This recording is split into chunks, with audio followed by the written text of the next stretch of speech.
kira-kira apa tanda atau tanda-tanda badan kita bermasalah? Ya, kalau yang kita bermasalah tanda-tandanya apa? Banyak. Pertama, bawaannya lemes terus. Ya, bawaannya lemes terus. Kemudian susah turun berat badan. Ya. Kemudian mood swing ini moodnya naik turun. Kalau bahasa kita zaman sekarang baperan. Tanda orang baperan apa? Gampang banget left group. Baru saja dinasihati sedikit, ngomong sedikit, left group, left group, left group. Orang begini Bu, cepat ubanan Pak, Bu.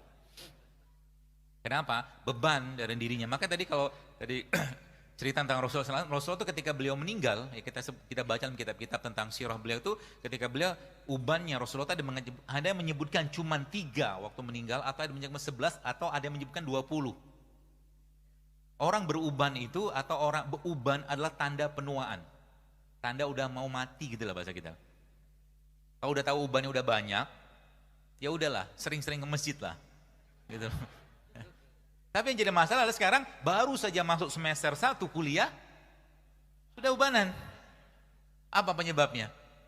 Stres juga ada, mungkin makanan juga. Setiap makanan yang dimakan yang sudah mengalami pengolahan, dipanaskan berulang, dikasih bahan kimia, bahan tambahan pangan, pasti menyebabkan hilangnya elektron dalam badan kita. Kita sebut dengan missing elektron.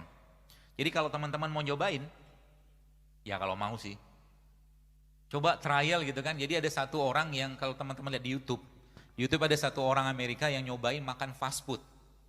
Film dokumenternya judulnya Super Size Me. Jadi selama 1 bulan dia makan fast food. Gak usah sebutkan mereknya apa. Dan selama 9 bulan ke depan, dia harus mendetok badannya dengan keluhan bahkan penyakit hampir 90 jenis penyakit. Ya, seperti itu. Ya, yang akhirnya dia bisa kembali, tapi itu butuh waktu yang lama. Jadi kalau Anda, ya kalau teman-teman di sini pikirkan baik-baik, kita tuh bersyukur banget Allah ciptakan kita dari tanah. Ya, dalam surat Al-Mu'minun Allah katakan walaqad khalaqnal insana fi ahsani taqwim. Allah walaqad khalaqnal insana min sulalatin min tin, maaf. Dan kami ciptakan manusia dari saripati tanah.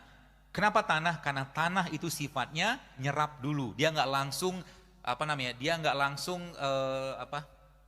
seperti air. Kalau air itu kan langsung larut.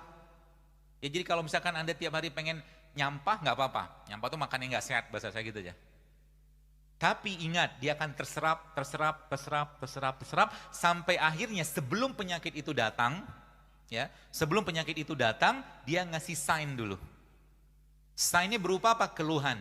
Tadi saya sebutkan tadi ada mood swing, kemudian bawaannya marah terus, kemudian cemas nggak jelas, kemudian sensitif dengan makanan tertentu. Kalau dulu Anda bisa makan telur, sekarang nggak bisa makan telur, ada yang nggak beres dengan perutnya.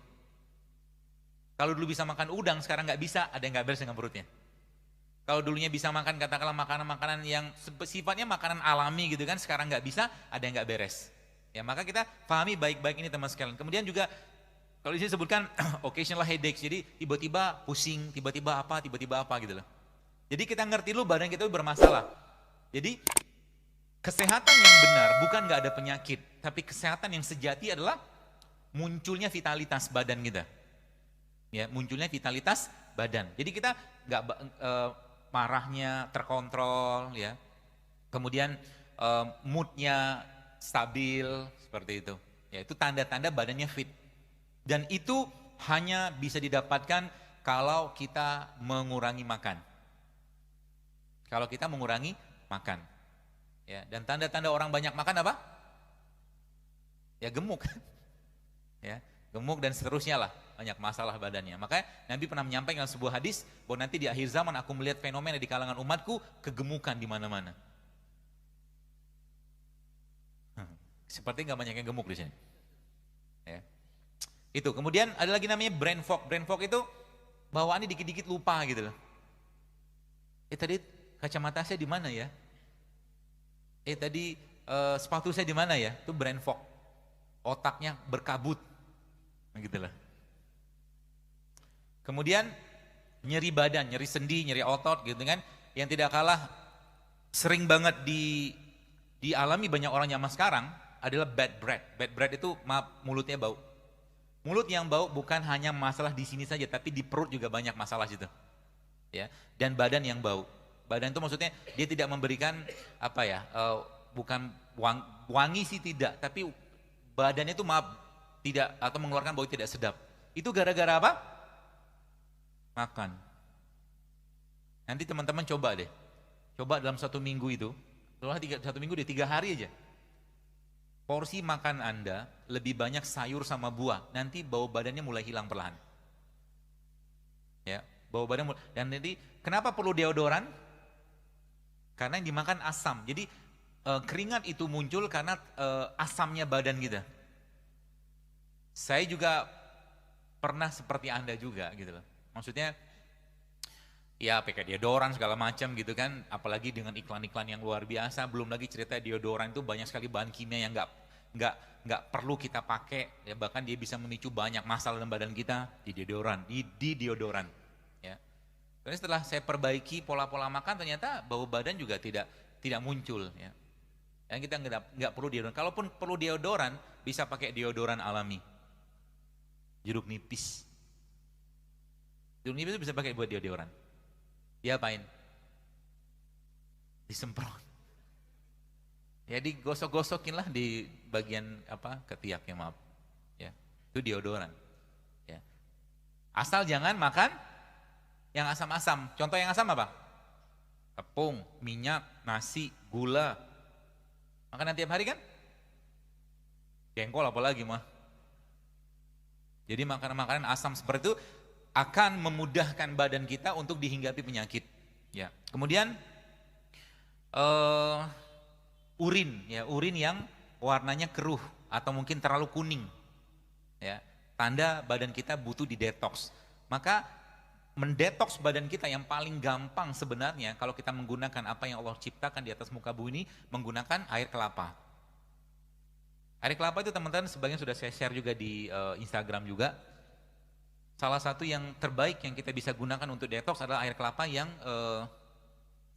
dagingnya masih ingusan. Ya, yang halus banget itu.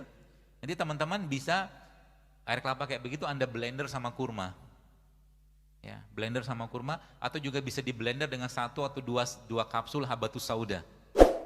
Ya, itu bisa buat mendetoks badan. Ya, air kelapa. Berapa banyak sekali sehari cukup, ya. Jadi air kelapa ditambahkan dengan apa tuh namanya? Tadi kurma atau air kelapa dikasih madu atau air kelapa dikasih kunyit atau air kelapa dikasih jahe, itu mendetoks badan luar biasa itu. Jadi sebenarnya Islam mengajarkan pola hidup sehat ini sangat-sangat low budget. Jadi kemarin ada mahasiswa, kemarin ya tadi pagi Ding tanya, ya kemarin juga, bagaimana caranya karena kami mahasiswa nih, kami kan budget terbatas, bagaimana cara tetap hidup sehat? Jawaban saya puasa. Ya kan? Kan gak banyak makan duit kan? Habis itu pergi ke pasar, beli apa namanya, beli kunyit, beli jahe, beli apa, beli serai gitu kan, beli buah sedikit, 10.000, 15.000 udah cukup. Makanya nggak perlu mahal-mahal kok untuk hidup sehat sebenarnya. Ditambah dengan kita membiasakan untuk berpuasa, ya. Dan berharap misalkan ada kondangan misalkan itu toh, lumayan kan? Ya seperti itu. Kemudian, oh ya, ya izin dok. Insya Allah sesi tanya jawab pukul 17:10 ya saya izinkan. Kemudian abdominal pain, jadi abdominal pain ini maksudnya sering nyeri perut, kram. Dan bagi perempuan, tanda-tanda badannya banyak masalah adalah mensnya yang bermasalah. Jadi kalau sudah perempuan bermasalah di mensnya, maka itu gerbang penyakit yang lebih besar ke depan. Ya, PCO nanti muncul dari situ, kemudian endometriosis, infertilitas akan muncul dari mens yang bermasalah. Ini secara umum kayak begitu. Ya, jadi hati-hati dengan itu. Kemudian sleep disturbance, jadi maksudnya yang lain daripada itu adalah gangguan tidur. Ya, gangguan tidur. Jadi gangguan tidur, orang susah tidur itu masalah. Makanya saya sarankan, kalau bisa teman-teman, kalau memang Anda memang suka olahraga, jangan olahraganya malam. Malam bukan waktu yang tepat untuk olahraga, karena tumbuhan pun sedang mengeluarkan karbon dioksida. Kapan olahraga yang baik? Waktu matahari terbit sampai sebelum tenggelam. Ya, karena matahari atau tumbuhan masih mengeluarkan oksigen dari proses fotosintesis tadi. Dan memang secara fisiologisnya hormon di malam hari itu beda dengan hormon di siang hari. Kalau malam hari parasimpatik yang bekerja, kalau siang hari simpatik. Maka di situ tadi saya sampaikan bahwa Allah sampaikan malam itu jadikan sebagai istirahat. Diistirahatkan apa? Organ, sistem, enzim semua diistirahatkan.